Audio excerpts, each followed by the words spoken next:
Makanya ucapan beliau sampai dikutip oleh satunya, ditulis juga di kitab Fatwa Shalah itu, man yurida an yushaddida falyushaddid nafsah.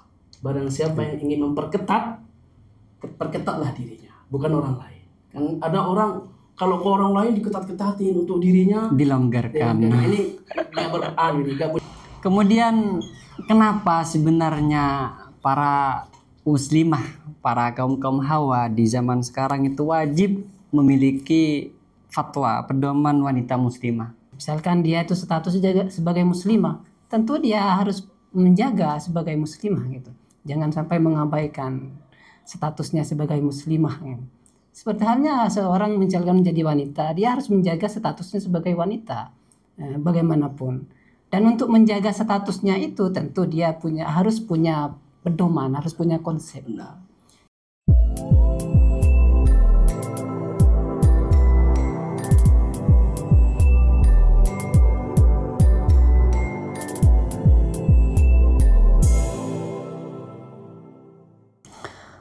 Assalamualaikum warahmatullahi wabarakatuh. Bismillahirrahmanirrahim. Alhamdulillahirabbil alamin. Wabihi nasta'inu ala umri dunya waddin. Assalatu wassalamu ala asyrafil anbiya'i wal mursalin.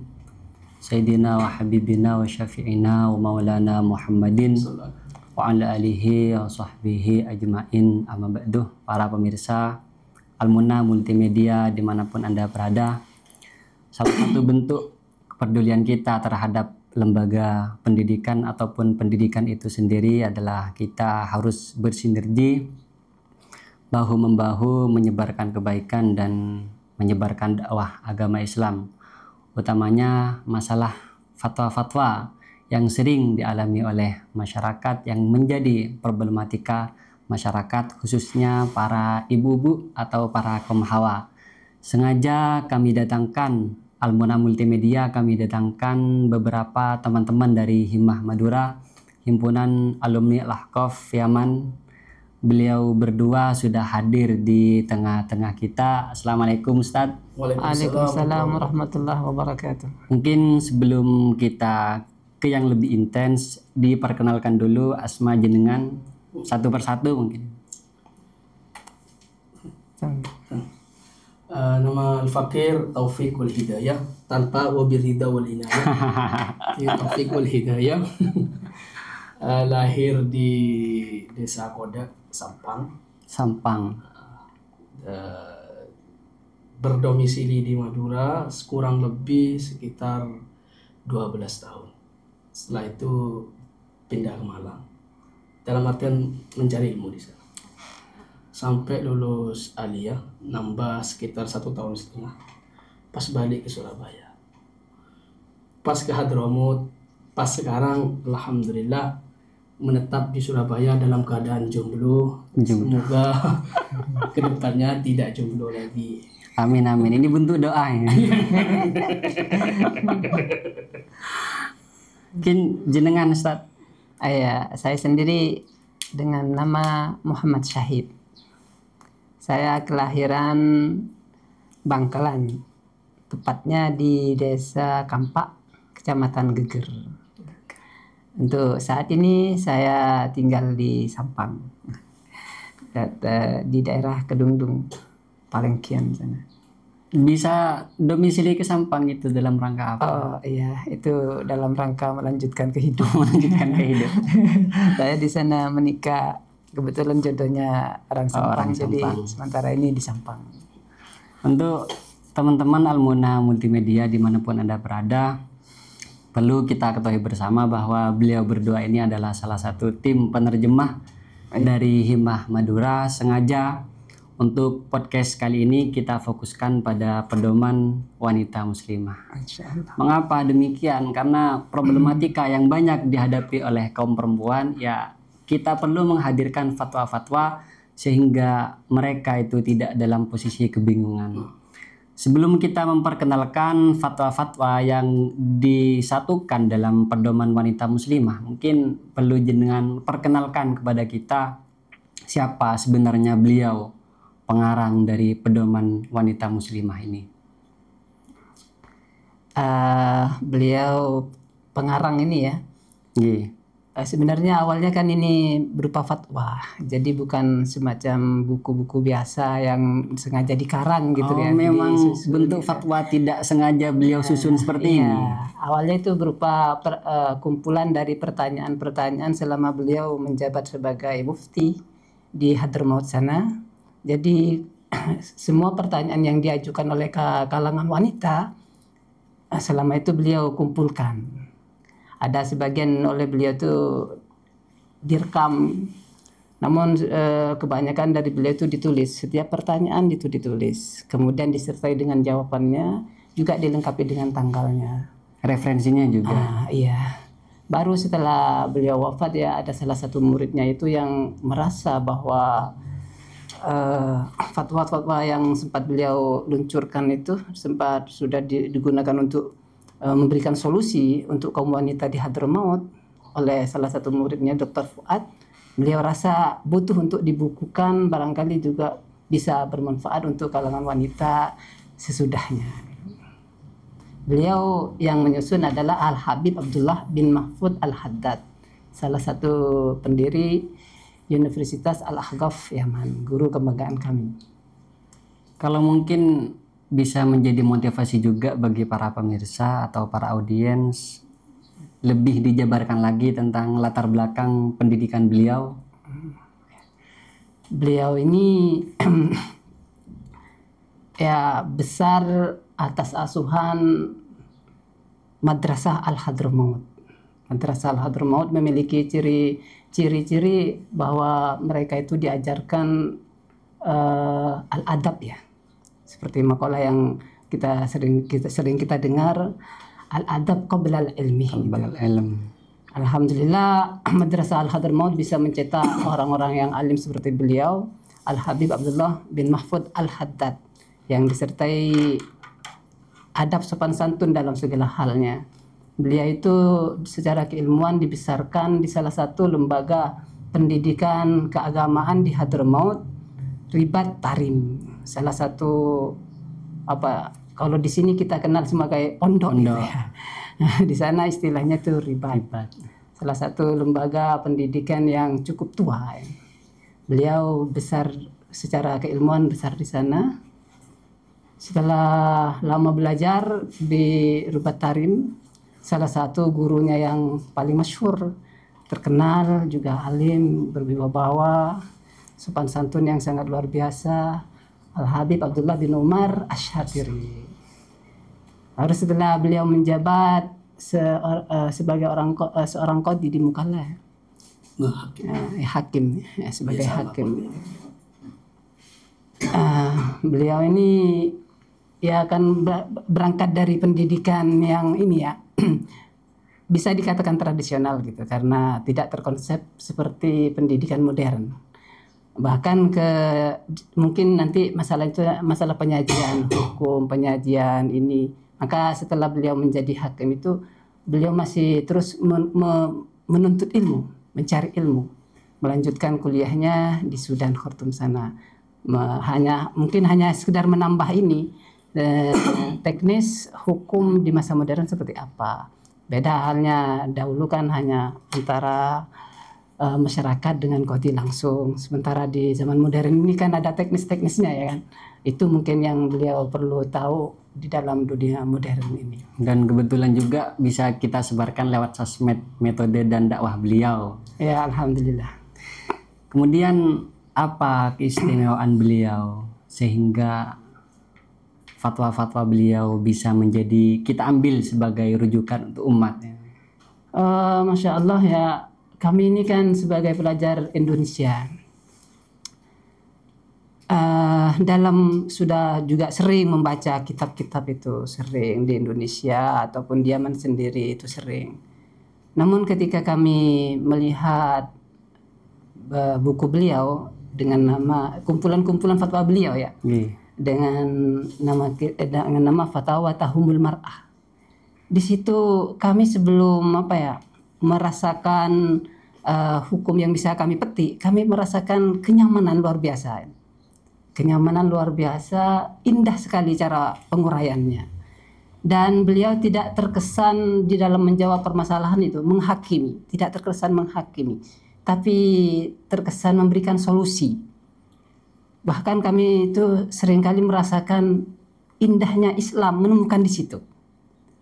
Sehingga semua lapisan masyarakat bisa menjalankan agamanya dengan tidak terkekang gitu. Tidak berat ya, Tidak tapi berat, tetap dalam leluasa. koridor syariah. Iya, sehingga manusia itu terasa tetap di genggaman Tuhan, namun dirinya seperti di rumah gitu ya, tidak merasa terpantau ini, tidak terasa dikekang, tidak rasa pokoknya terasa kebebasannya ada, kenyamanan ada, tetap dengan rasa dekat dengan Tuhan. Alhamdulillah, itu bahkan kami ya selama menerjemah itu juga merasakan ingin selalu membaca itu. Tidak puas dengan satu kali bacaan, bukan karena kami tidak paham, karena memang bahasa beliau itu sangat ringan, Mudah dipahami. mudah dipahami. Tapi kami mengulangi itu dalam rangka menikmati, senang sekali. Dan memang aktualnya dengan zaman sekarang itu para wanita di luar sana mencari referensi, mencari buku, mencari bacaan yang bahasanya mudah, lugas dan dapat dipahami gitu. Jadi sangat cocok buku beliau ketika dimiliki dan disebarkan oleh umat begitu. Alhamdulillah prediksi itu sudah terbukti ya dengan tercetaknya buku Pedoman Wanita Muslimah ini dan sampai mendapatkan bestseller gitu. Sekarang sudah lebih dari 7.000 ya. 7.000 cetak. Dan alhamdulillah masih terus berjalan. Ini membuktikan bahwa buku ini memang cocok di hati kaum hawa. Betul. Cocok untuk bagaimana menjalankan kehidupannya sebagai muslimah. Kita tahu ya di kehidupan modern ini ya tidaklah sama dengan kehidupan yang dahulu. Kita ini sangat beragam. Kita ini banyak masukan dari negara lain tentang cara berkehidupan, Dituntut untuk adaptasi terhadap keadaan juga. Iya. Tapi alhamdulillah beliau ini bisa mengarahkan gitu ya. Karena memang ya sesuai peneliti fatwa beliau itu beliau tuh merasa bahwa fatwa beliau Al-Habib Abdullah Al-Haddad ini pantas untuk dicetak dan disebarluaskan karena memang itu untuk menyelamatkan budaya bangsa tertentu. Jadi ya kalau misalkan ada fatwa dari luar ya mungkin tidak mengenal budaya adat istiadat, kan cenderung ya solusi-solusi hukum yang akan diberikan itu seolah-olah berseberangan dengan adat istiadat yang ada gitu. Bahkan justru ingin menghilangkan adat istiadatnya dan mengganti dengan adat istiadat baru gitu. Namun dengan fatwa ini beliau tuh tetap menjaga budaya. Tetap menjaga adat istiadat dengan tetap kita itu menjalankan arahan syariah al-Islamiyah. Itu kan dulu di Hadramaut itu ada semacam konflik semacam pengaruh Wahabi gitu ya. Di mana Wahabi ini memang terkenal sangat anti dengan budaya-budaya lokal. Bukan cuma di Indonesia. Bukan hanya di Indonesia. Luar biasa. Jadi mereka itu masyarakat Hadramaut sendiri itu membutuhkan seseorang yang bisa memberikan solusi dengan tetap menjalankan adat istiadatnya, namun tetap dalam kategori Islam gitu. Dengan seperti itu ya Indonesia ini juga butuh yang semacam itu. Semacam beliau ini, bagaimana kita dengan lingkungan kita, dengan adat istiadat kita tetap menjadi orang Islam. Kemudian Ustadz, apa sebenarnya metode yang digunakan oleh beliau dalam menyusun fatwa-fatwa ini? Itu hari kita dengar dari teman kita ini dulu. Ini adalah salah satu siapa tadi saya lupa. Taufik Wal Hidayah. Ini beliau ini sekarang ini terus ya menyebarkan ilmunya, bukan hanya menyebarkan bukunya dengan membuat majelis manfaat di Surabaya sana. Jadi sangat kenal sekali bagaimana beliau itu ya ini mencanangkan dalil-dalil dalam setiap permasalahan atau problematika yang dihadapi oleh kaum wanita. Sepanjang pembacaan kami tentang beliau, termasuk metode beliau ini di dalam berfatwa. Beliau ini melakukan pengkajian yang sangat dalam, komprehensif, gamblang, serta memberi kemudahan kepada masyarakat.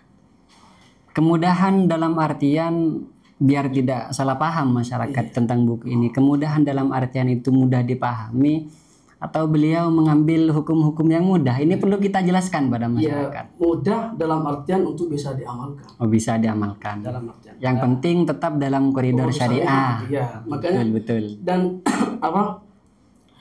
konsep kemudahan yang beliau tawarkan, yang beliau ajukan untuk masyarakat itu sesuai dengan bunyi teks-teks suci agama. Yang mana Allah berfirman, yuridullahu bikumul yusra wa la yuridu bikumul usra. Allah menghendaki kalian kemudahan, tidak menghendaki kesulitan. Yassiru, kata Rasulullah, wa la tu'assiru wa basyiru wa la tunaffiru. Jangan bikin orang lari, bikin orang itu senang dengan hukum ini. Itu konsep yang beliau tawarkan kepada masyarakat. Tapi itu untuk masyarakat. Tapi untuk diri sendiri, beliau justru mengambil pendapat-pendapat yang agak berat sedikit lah. Makanya ucapan beliau sampai dikutip oleh satunya, ditulis juga di kitab Fatwa Shalah itu, man yurida an yushaddida falyushaddid nafsah. Barang siapa yang ingin memperketat, perketatlah dirinya, bukan orang lain. Kan ada orang, kalau ke orang lain diketat-ketatin, untuk dirinya dilonggarkan. Ini nggak punya bakat jadi wali misalnya. Kalau wali itu untuk dirinya diberat-beratkan, tapi untuk orang lain dimudah-mudahkan. Berarti kalau bahasa Gen Z sekarang itu beliau ekstrim terhadap dirinya sendiri. Kan kadang ada kan di dunia tasawuf itu ya'khudul azima wala ya'khudur rusa. Kan gitu, wali-wali itu sering azim. Azim itu hukum pokoknya, tidak mengambil hukum dispensasi. Kemudian bagaimana beliau menentukan sumber-sumber yang digunakan dalam fatwa-fatwa beliau sehingga sumber-sumber ini bisa menjadi sumber yang terpercaya begitu?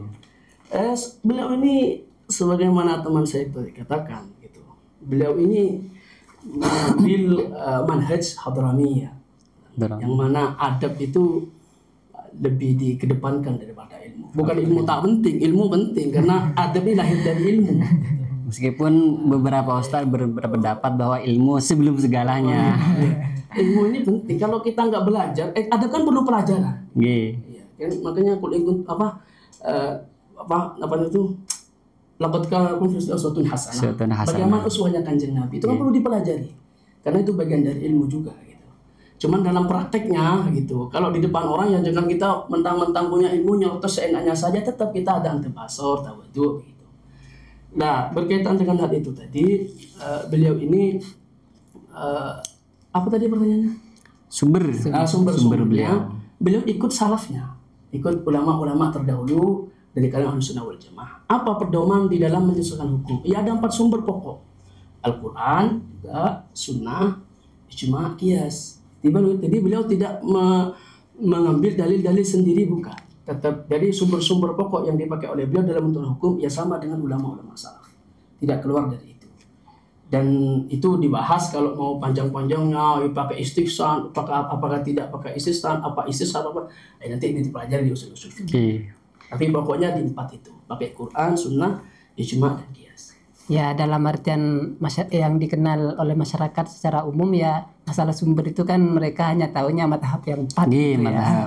Ya, intinya beliau ini tidak keluar dari situ. Tetap dalam dari madhab yang 4 ya. Karena madhab itu kan tidak harus satu kata semuanya ya, tidak harus satu kata, karena memang di dalamnya juga banyak pemikir, banyak ahli fikih yang terlibat di dalamnya. Tentu di sana juga ada perbedaan gitu. Ada dialektika pemikiran antar madhab. Memang terkadang beliau tidak mengambil pendapat yang muktamad gitu ya, karena memang melihat kondisinya, karena cara beliau berfatwa itu tidak hanya fokus pada teks ya, tidak hanya membawa kehidupan manusia dibawa ke ruang teks, namun juga tidak memaksakan teks untuk tunduk pada pola hidup manusia. Nah, beliau berusaha benar-benar bagaimana menyeimbangkan antara arahan teks dengan kondisi manusia. Kondisi manusianya seperti apa? Sehingga hal ini mungkin salah satu yang menjadi sebab fatwa-fatwa beliau diterima oleh kalangan masyarakat, termasuk bukan hanya penduduk Hadramaut di Indonesia juga cepat diterima begitu. Saya melakukan kajian ini untuk anak-anak cewek dan itu Masya Allah ini cocok dengan realita kita. Seperti orang pakai celana. Tapi asalkan tidak longgar, memang tidak ketat-ketat. Maksudnya kayak celana yang agak longgar itu. Oh, itu lebih bisa terjaga katanya. Kan kalau rok ya bahasanya. Bahasa Indonesia rok ya. Itu kan kalau ada angin, memang terbuka duduknya. Tapi kalau celana itu yang agak longgar, itu kan sulit untuk dia. Kadang ada wanita itu lupa agak sadar morot diangkat begini. Nah, itu kalau dan itu kan kalau Gen Z ini kan kalau mau bergaya asal pakai celana yang apalagi sekarang memang viral itu kan pas itu. Skena kalau kata-kata Gen Z. Kemudian apa peran dalil-dalil syar'i dalam menentukan fatwa-fatwa dalam buku Pedoman Wanita Muslimah ini? Dalil-dalil syar'i di dalam mencetuskan sebuah hukum itu ibarat wasit dalam sepak bola. Pengadil ya. Iya, kan instrumen dalam sepak bola, dalam main sepak bola kan ada lapangan, ada bola, ada wasit, ada pemain kesebelasan, ada jersey. Tapi semua jalannya pertandingan tetap dipimpin wasit. Bahkan wasit punya hak untuk menganulir gol ataupun mengesahkan gol. Sama dengan fatwa ini, dengan mencetuskan hukum. Instrumennya adalah dalil-dalil syar'i yang tadi tercakup oleh ijma, qiyas, Quran, sunnah, juga akal manusia, ijtihad, usaha untuk anutan. Tapi semuanya itu tetap terkontrol dalam naungan dalil-dalil syar'i. Tidak boleh akal lepas bebas tanpa kontrol, itu tidak boleh. Tetap wasitnya adalah syar'i. Sehingga posisi dalil-dalil syar'i di dalam mencetuskan hukum adalah ibarat wasit dalam pemain sepak bola. Kemudian sekarang kita masuk ke dalam buku Pedoman Wanita Muslimah. Untuk lebih menggambarkan terhadap masyarakat itu apa saja isi fatwa dalam buku Pedoman Wanita Muslimah yang dikarang oleh beliau. Di dalam kitab Fatwa Tahumul Mar'ah yang telah diterjemahkan oleh teman-teman Himah Madura menjadi judul Pedoman Wanita Muslimah, beliau menjadi isi pokoknya menjadi dua bagian. Bagian pertama, bagian yang berkaitan dengan wanita seperti haid, nifas, iddah, wanita pakai celana, wanita menghadiri sholat berjamaah di masjid, wanita ikut sholat id di masjid. Nah, itu. Dan bagian kedua mengenai hal-hal yang sering ditanyakan oleh masyarakat. Seperti apa? Tawassul, istighosah, maulid Nabi, apa juga tentang tasawuf. Gitu. Sailnya terhadap beliau apakah hanya penduduk Yaman atau teman-teman dari Indonesia juga bertanya pada beliau sehingga dirangkum dalam bentuk buku? Pastinya apakah itu ada orang negeri, wallahu a'lam. Tapi yang jelas mayoritas penduduk Hadramaut karena beliau mayoritas orang Hadramaut. Yang jelas itu. Cuman apakah ada dari luar, kami belum melakukan pengecekan. Ya, itu kan disampaikan melalui radio, tapi mungkin radio hanya lokal gitu ya. Masih radio ya. Radio sistemnya radio. Kemudian apa keistimewaan buku fatwa beliau ini, keistimewaannya? Sebagaimana yang telah dipaparkan oleh Abuya guru kami Profesor Habib Abdullah Baharun, itu kelebihan konsep fikih beliau terdapat pada diri beliau sendiri. Satu, beliau ini banyak menguasai teks-teks agama. Kedua, beliau paham terhadap realitas yang ada. Ketiga, beliau mampu mengimplementasikan teks agama terhadap realita yang ada. Kan begini, kalau ada orang hanya tahu teks agama, tapi tak tahu tentang realita, sasaran tidak tepat. Salah tembak. Gitu. Orang tahu tentang realita, tapi tak tahu teks agama, rusak. Gitu. Nah, istilah ini ada kunci, di sini ada pintu, beliau mampu membukanya gitu, mampu mengimplementasikan, sehingga apa yang difatwakan beliau itu menjadi solusi di tengah-tengah problematika masyarakat. Kalau tidak begitu ya maka fatwanya bukan menjadi solusi, bahkan menimbulkan problematika yang lain. Kemudian apa sebenarnya pandangan buku beliau Pedoman Wanita Muslimah terhadap hak-hak wanita dalam Islam. Mengingat sekarang kan banyak Gen Z menuntut kesetaraan gender itu. Bagaimana pandangan beliau terhadap hak-hak wanita dalam Islam? Saya akan mencoba jawab, nanti disempurnakan sama teman saya. Karena ini masalah gender. Begini, pertama, sekarang saya pernah ngajar BPKN, meskipun saya bukan jurusan BPKN. Ada kewajiban, ada hak. Hak itu adalah sesuatu yang berhak untuk kita dapatkan. Kewajiban adalah sesuatu yang wajib kita lakukan. Untuk berikan kepada orang lain. Nah, secara kita dengan wanita sama, sebagai hamba Allah mempunyai kewajiban yang sama, taat kepada Allah dan Rasulnya, seperti sholat, zakat, haji. Meskipun dalam rinciannya nanti ada hal-hal yang berbeda menyangkut fisik ataupun karakternya, seperti apa auratnya wanita dengan laki-laki beda. Itu yang beda. Nah, secara hak, secara kewajiban juga ya. Kita secara tadi ditinjau dalam segi sama-sama hamba Allah, sama-sama makhluk sosial, sama wanita sama. Dalam arti apa? Laki-laki dan wanita sama untuk dituntut berlaku adil, jujur, berbuat baik. Sama itu kewajiban sama, secara global gitu. Secara hak yang wajib kita dapat, yang hak itu kan sesuatu yang berhak untuk kita dapatkan. Sebagai hamba Allah, kalau kita melakukan ketaatan, kita berhak mendapat pahala dari Allah. Di dalam konteks sosialnya, sebagai makhluk sosial, kita sama-sama berhak untuk melakukan perlakuan baik dari orang lain. Sama sebenarnya, cuman hanya bagian-bagian yang sedikit yang agak berbeda. Mungkin bisa ditambahkan. Ya, kurang lebihnya seperti yang dipaparkan oleh teman saya itu Muhammad Taufik wal Hidayah ya. Kita juga harus tahu kewajiban dan hak.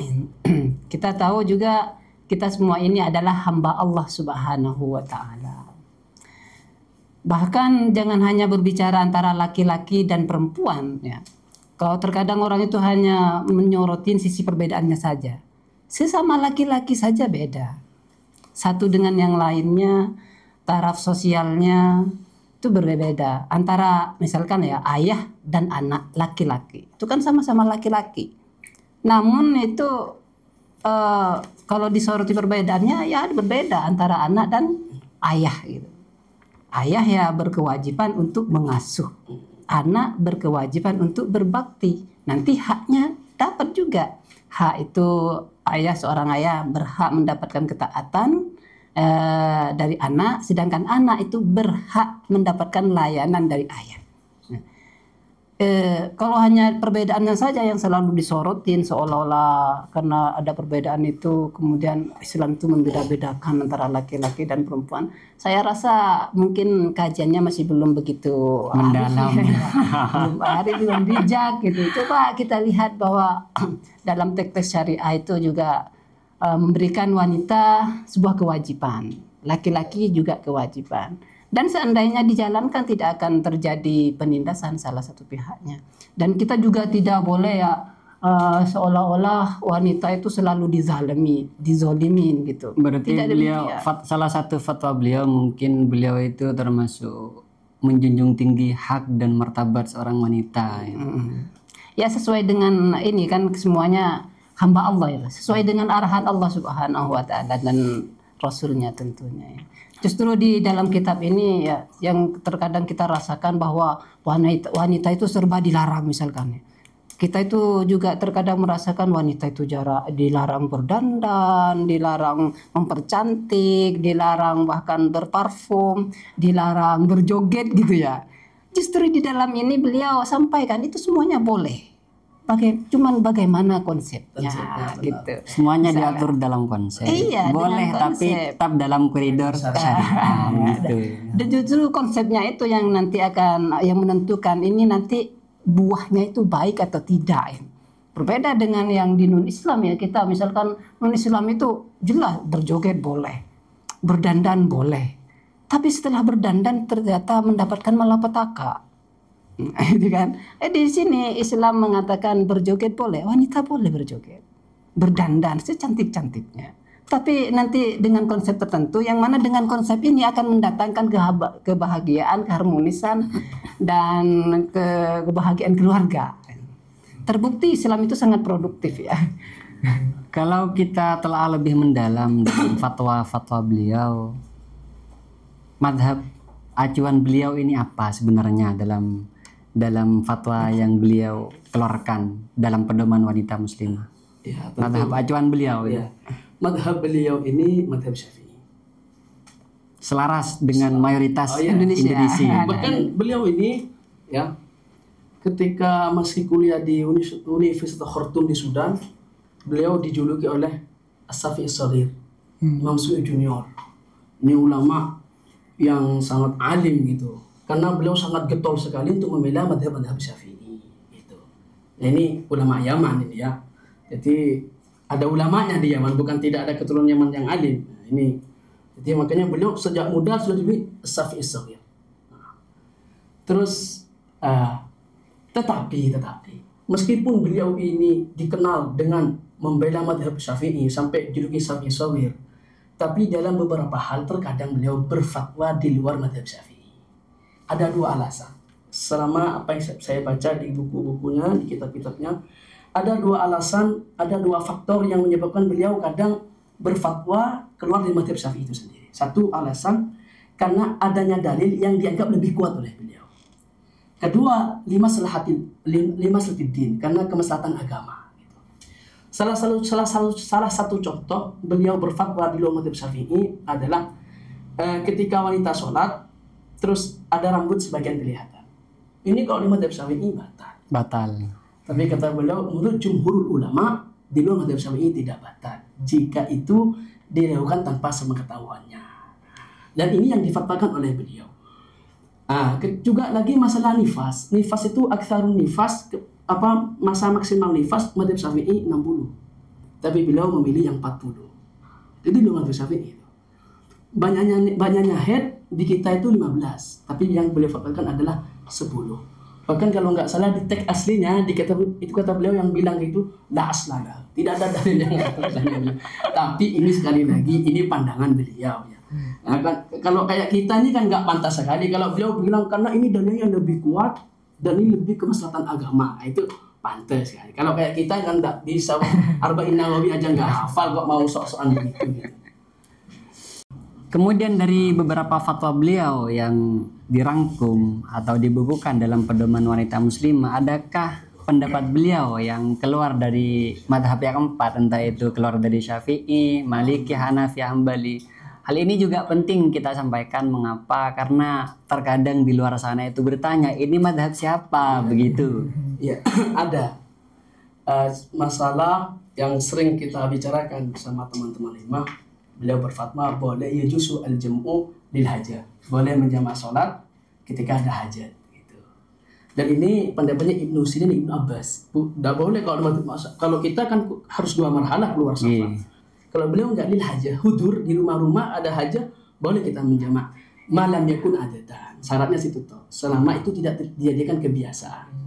Hal ini yang juga pernah saya dapatkan dari beliau, Rafarok itu saya pernah dapatkan.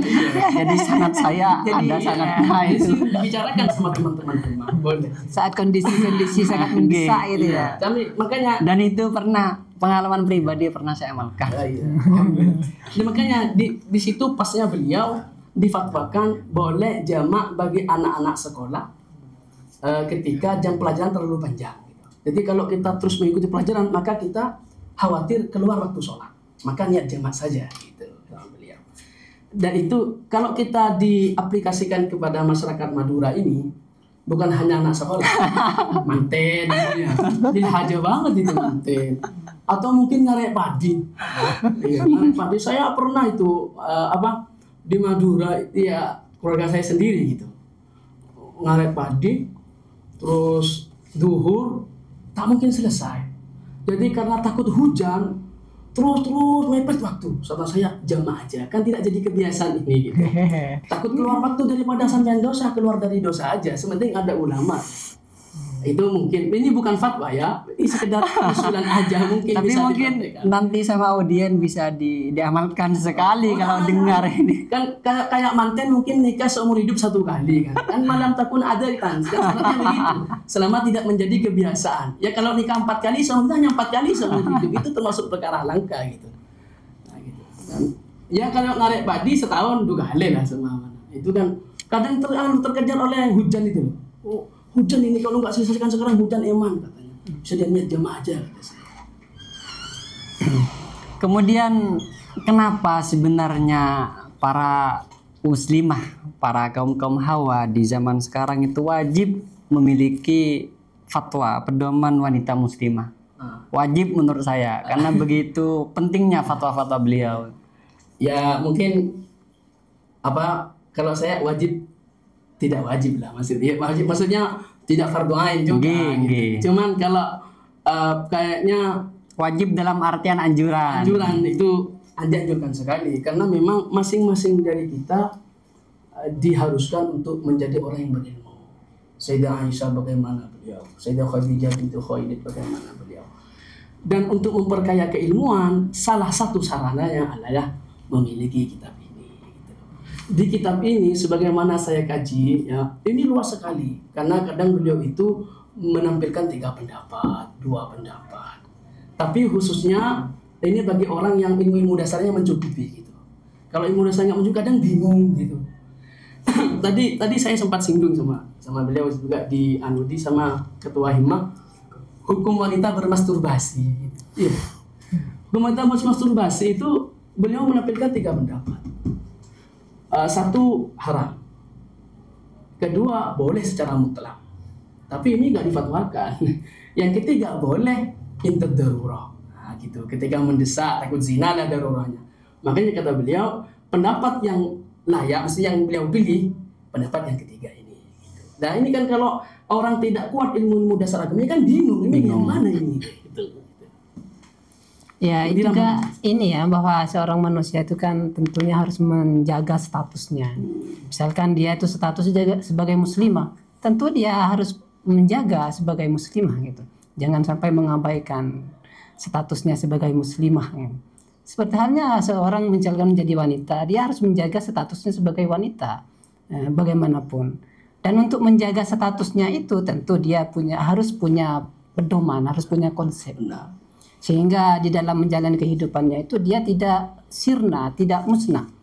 Sebagai muslimah dia tetap eksis sebagai muslimah dimanapun dia berada, sebagai masyarakat, sebagai pegawai, sebagai pencari ilmu, statusnya tetap dengan berpedoman pada konsep. Nah, di sini ada semacam buku pedoman wanita muslimah inilah bisa dijadikan sandaran untuk menjaga statusnya sebagai muslimah dan tetap bisa menjalani kehidupan dengan nyaman. Kalau kita amati lagi di luar sana itu juga banyak bertebaran tentang buku-buku yang kaitannya dengan kehidupan muslimah. Kemudian apa sebenarnya kelebihan buku pedoman wanita muslimah dalam fatwa-fatwa beliau kalau kita bandingkan dengan buku-buku yang beredar di tengah-tengah masyarakat? Semua buku tentu ya mereka ingin menyajikan yang terbaik lah untuk kaum wanita gitu ya. Di dalam pandangan kita. Ya, dalam pandangan kita. Dan tentunya beliau ini ingin bersumbangsih ya, dalam memberikan solusi terhadap kaum wanita bagaimana dia menjalankan agamanya serta menjalani tuntutan kehidupan kesehariannya itu. Bagaimana yang terbaik dan memang sudah bisa kami rasakan itu. Bisa kami rasakan bahwa ini sangat pas cocok untuk kaum wanita.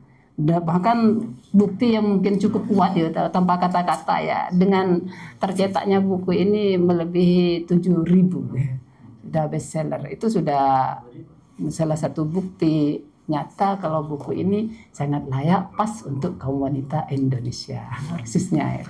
Kemudian kenapa teman-teman Himmah Madura ini ingin menerjemahkan karangan beliau, sedangkan yang notabene beliau itu berasal dari Yaman dan kita di Indonesia begitu?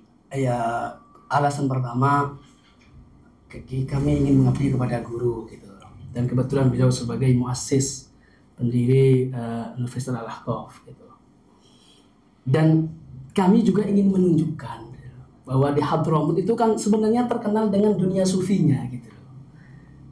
Dan kami ingin menunjukkan di Hadramut itu juga banyak ahli fikih. Salah satunya beliau gitu. Sebenarnya tanpa kami jelaskan, bagi orang-orang yang menekuni ilmu di pesantren sudah tahu kalau di Hadramut itu berjalan seiringan tasawuf dengan fikihnya. Cuman di luar itu Hadramut terkenal dengan tasawufnya, keilmuannya kurang. Dipelintir sebenarnya itu. Ya, itu sebenarnya kalau kita mau berpikir secara jernih dengan hati yang bersih. Sulam Taufik itu Hadramut, itu fikih. Buyatul Mustarsyidin itu Hadramut, Abdul Habib Abdurrahman Al-Masyhur itu fikih. Itu ulama-ulama Indonesia itu. Nah, dan juga banyak fatwa-fatwa gitu, banyak dari beliau-beliau banyak. Dan ini kami ingin tampilkan. Jadi dari sebagian alumni Hadramut selalu menampilkan tasawuf, kami menampilkan keilmuan yang berupa fikih. Biar tahu, sama-sama tahu bahwa di Hadramut itu fikih dengan tasawuf jalan beriringan. Katanya perkataan ulama yang populer, ini saya tahu disebutkan kepada Imam Malik, wallahu a'lam benar apa tidak, tapi lafadznya man tafaqqah wa lam yatasawwaf faqad tasaddaq. Faqad tafassaq. Wa man tasawwaf wa lam yatafaqqah faqad tasaddaq. Wa man jama'a bainahuma faqad tahaqqaq. Nah, dan di Hadramut itu begini, menggabungkan antara fikih dan tasawuf sehingga mereka tahaqqaq, mencapai makam hakikat. Makanya di Hadramut itu terkenal banyak walinya gitu. Mungkin kalau orang tahu tasawuf tanpa fikih, gimana cara ibadah yang benar begitu kan? Kalau orang tak fikih saja tanpa tasawuf, terus bagaimana dia membersih, cara berikhlas, cara tawadhu, cara ridho, cara sebenarnya begitu. Kalau kita bicara tentang wali, berarti dia telah menggabungkan keduanya. Wa man jama'a bainahuma faqad tahaqqaq. Kalau kita ambil salah satunya, ya ada dua kemungkinan. Kalau enggak tafassaq, ya tazandaq. Na'udzubillah tsumma na'udzubillah. Semoga audien ini tahu ya tafassaq tazandaq ya, tanpa saya jelaskan. Nanti kalau tim Almuna ini pengen tahu, tanya ke Lora Faurapnya.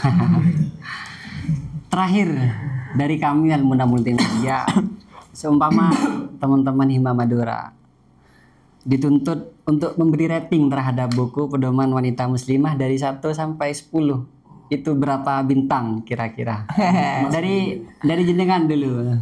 Kalau saya ngasih, kalau dari 1 sampai 10 ya, 1 sampai 10 saya kasih 9 sebagai tanda bahwa kami buku ini bukanlah yang memonopoli kebenaran, bukan yang memonopoli kebaikan, tapi merupakan usaha kuat untuk memberikan yang terbaik, menjadi yang terbaik. Jadi bintang 9. Kalau jenengan ya bintang berapa kira-kira itu? Ya kalau saya aja ya, persentase aja. Ya kalau enggak 100. Kalau bilang 100 memang kesemua milik Allah Subhanahu wa taala. Untuk manusia ya untuk Nabi Muhammad sallallahu alaihi wasallam. Untuk kita andaikan tak 100, tidak di bawah 60 gitu. Itu ya. Ya kalau enggak ya sebenarnya tidak, itu kalau 5 itu minim gitu. Di atas 60 atau 70 gitu. Kalau 100 nanti kita dibilang berlebih-lebihan gitu. Ya 9 itu mungkin tepat bagi saya. Paling terakhir, permintaan pribadi dari kami, tentunya di luar sana, di masyarakat juga para teman-teman santri kami di sini pasti mempunyai semangat dan keinginan untuk melanjutkan studi pendidikannya di Yaman. Terakhir permintaan dari kami, paparkan pada kami keindahan dan metode pendidikan di Yaman itu sebenarnya seperti apa. Biar apa? Hal ini tentu menjadi pedoman, menjadi pertimbangan bagi teman-teman yang bersemangat untuk ke sana. Oh, Masya Allah, Alhamdulillah. Selama saya menuntut ilmu pengetahuan itu, yang sangat menantang adalah Al-Ahqaf Yaman. Saya tidak pernah merasakan drama belajar ilmu pengetahuannya itu kecuali di Yaman. Berapa tahun di sana sampai? Sebenarnya studinya di sana itu 5 tahun. Cuman saya 6 tahun karena dulu ingin melanjutkan S2-nya. Namun karena terjadi huru-hara ya S2-nya itu hanya berlanjut 1 tahun dan kemudian pulang ke Indonesia. Dan alhamdulillah juga masih melanjutkan di cabangnya di Gresik Suci. Di dalamnya Kiai Mbak Salihin ya, Mbak Salihin di sana. Ya, kami tambahkan itu tadi ini tidak berlebihan loh ya. Maksudnya yang saya kira pendidikan yang paling ketat itu Ahqaf ya, tidak berlebihan loh ya. Maksudnya saya menimba ilmu itu ya di Madura, terus pindah ke Malang, pindah di Ampel, terus ke Yaman. Saya pernah juga ke Jawa Tengah. Dan yang paling sulit itu masalah ujian ya. Itu memang Ahqaf. Sulitnya itu seperti apa? Materi. Semuanya kan ada sebagian dosen, Ustaz, kam had Ustaz? Berapa batasannya? Kullu.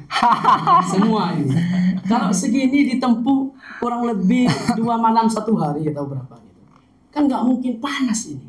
Saya dulu itu ada teman saya di Aceh semaput. Masuk kerang dia semaput ya. Kalau ujian ya dari ketatnya itu, kalau ujian yang jaga bukan guru pengampu materi, orang kampung, murokib namanya, pengawas itu orang kampung. Sehingga mau tanya nggak bisa. Itu dari ketatnya. Ada kolaborasi antara masyarakat sekitar dengan Bisa. dewan pengajar. Iya bisa. Ya antara dengan pihak idarah, pihak kantor lah. Kalau dosen mungkin memang fokusnya di ngajar. Itu paling ketatnya. Dosen tuh nggak boleh hadir. Seumpama itu ada soal yang nggak paham, kan nggak mungkin orang kampung paham dengan soal itu. Ditelepon. Semuanya Ustaz Abdul Rahman, kif ada soal rukun arba'ah semuanya. Ustaz, rukun 4 ini, rukun 4 ini gimana maksudnya begitu. Itu dari ketatnya. Juga kalau ngoreksi itu para dosen itu nggak tahu nama kita. Kan ini ke atas ya. Atas ini. Set. Ini nama kita, ini dikasih nomor. Yang ada nama kita dicabut. Jadi kita dosen ini punya sorok mazahid nggak tahu. Jadi penilaiannya tidak berdasarkan emosional atau kedekatan gitu. Gitu. Bisa. Makanya itu mengantisipasi kayak gitu. Padahal saya meyakini dosen-dosen di sini orang yang jujur, orang yang ikhlas. Tapi yang mungkin yang namanya manusiawi kan takutnya. Tapi nanti setelah dikoreksi sama para dosen dikembalikan ke idarah, ke kantor. Nanti ini nomor berapa? Nomor 4 cocokkan gini. Berarti punya Taufik ini. Oh ini nomor 5, cocok nomor 5. Oh ini punya Aurok, ini punyanya ya gitu. Itu luar biasa. Dan juga lagi ya kayak tadi itu. Saya yang suka di sana adalah lagi masyarakatnya, masyarakat yang berakhlak. Itu kan hadis Nabi kan afsus salam itu ya. Tebarkan salam. Saya kalau ketemu orang itu ya gini, Assalamualaikum. Itu yang saya kagumi gitu. Semuanya jarak jauh kan sini ya, pas sini jalan raya orang di situ. Kalaupun kita tidak bisa, kan kalau tidak kan gak enak. Assalamualaikum kan gak enak. Gitu. Paling kita Iya, sangat ini ya di sana itu saya katakan sebagai pendidikan yang penuh drama ya. Karena setiap alumni sana coba kalian tanyakan bagaimana di sana, pasti dia itu sangat dalam menceritakan itu sangat luar biasa. Saking masing-masing itu memiliki alur-alur yang sungguh luar biasa gitu. Seperti yang ini ya, teman-teman itu dulu pernah ada masalah gitu ya sama kepala dekan gitu. Jadi ada sebuah keputusan itu yang tidak disetujui. Teman kami itu dari Banjaran, Kalimantan Selatan. Iya, karena tidak setuju gitu. Jadi dia itu datang ke saya. Ayo kita datangin ini kepala dekan ini. Saya tidak setuju dengan kebijakannya seperti ini. Ayo kita datangin rumahnya. Kita itu sudah mau marah-marah. Saya cuma berdua itu dengan teman itu ingin marahin kepala dekan itu. Tapi nyampe di sana beliau ya marhaban ya habibana gitu. Hilang semua amarah kita itu di sana. Kok ya marhaban ya habibana? Kayak mau dirangkul gitu. Ini cerita pribadi. Dulu saya punya teman, Umam itu orang mana? Bondowo saya. Umam itu. Dulu kami sering belajar sama beliau. Kalau murojaah itu mau ujian. Saya ini karena kalau orang pakai saya ini kan ya maksudnya otak-otak jongkok kayak saya ini apalagi yang ini terus dengan materi-materi yang sulit dihafal difahami saya sampai begini sambil lihat rambut saya botak. Cuma orang nggak tahu kalau saya botak karena saya gondrong gitu. Tapi Taufik gondrong padahal botaknya ada gitu. Makanya ini meskipun di belakang di sini cuma segini saja, di sini sampai segini. Ini botak nggak tumbuh pertumbuhannya lambat. Ya karena itu kalau habis itu musuhnya panas di sini. Saya sampai berdoa ya Allah Saya ingin mengaji, tetap mengaji. Saya ingat dulu kata-kata itu. Saya ingin mengaji, tapi tidak kayak gini sistemnya. Gitu. Saya nggak mampu sistem kayak gini. Kejar target seharusnya. Bisa nggak bisa, harus sesuai dengan target. Cuma ketika sudah sekarang manfaatnya sudah bisa dirasakan. Bersusah-susah dahulu, bersenang-senang kemudian. Di sana itu setiap ujian kayaknya dipenuhi tangis. Padahal semuanya laki-laki itu. Kan yang ke sana itu bukan hanya pelajar dari SMA, dari MA begitu ya. Langsung ke sana. Ada yang sudah S1 masih melanjut S1 di sana. Bahkan rata-rata juga sudah jadi ustadz gitu. Tapi nyampe ke sana bisa menangis. Bisa menangis. Saya saja tidak pernah sanggup melihat nilai itu selama ujian. Kan 5 tahun ya. Tidak pernah melihat nilai itu. Saya itu saking takutnya. Dan setiap ada pengumuman, 1 tahun kan 6 kali ujiannya ya. Ada pengumuman itu, saya diam. Meskipun teman-teman yang lain itu lihat pengumuman nilai, saya diam.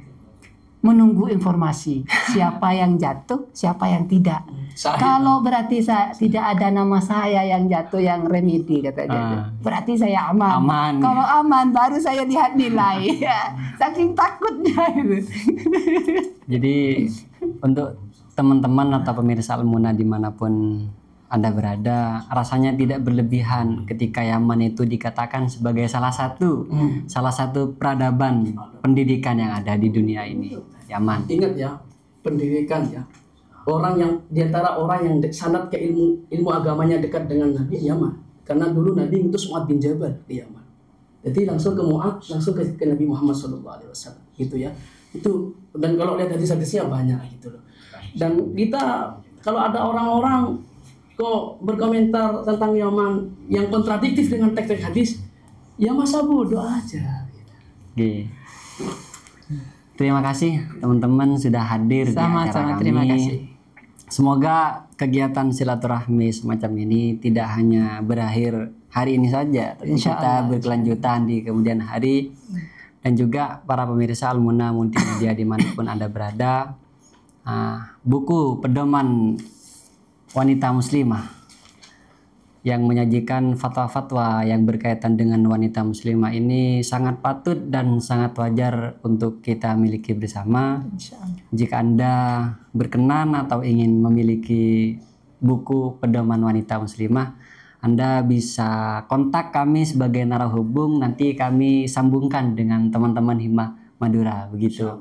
Terima kasih waktunya. Dari kami akhir. Wassalamualaikum warahmatullahi wabarakatuh. Waalaikumsalam warahmatullahi wabarakatuh. Sama-sama.